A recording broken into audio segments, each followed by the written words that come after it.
So the interesting thing about Andy Flower is, I think he's a much better coach now than he was when he coached England, and he got England to number one in the world. And one of the problems he had with England was his intensity as a person was really off-putting, and he's an awkward guy. Like, I don't mean this in a bad way, but he's.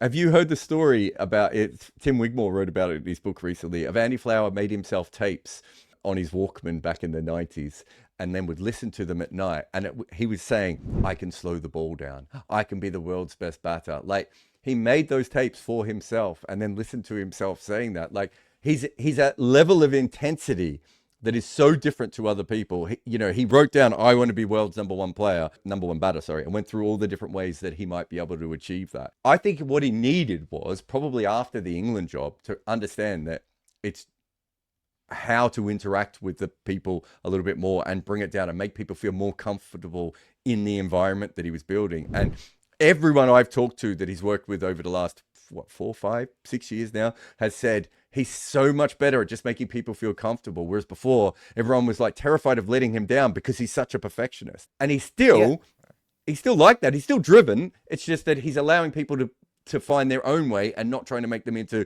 little Andy Flowers.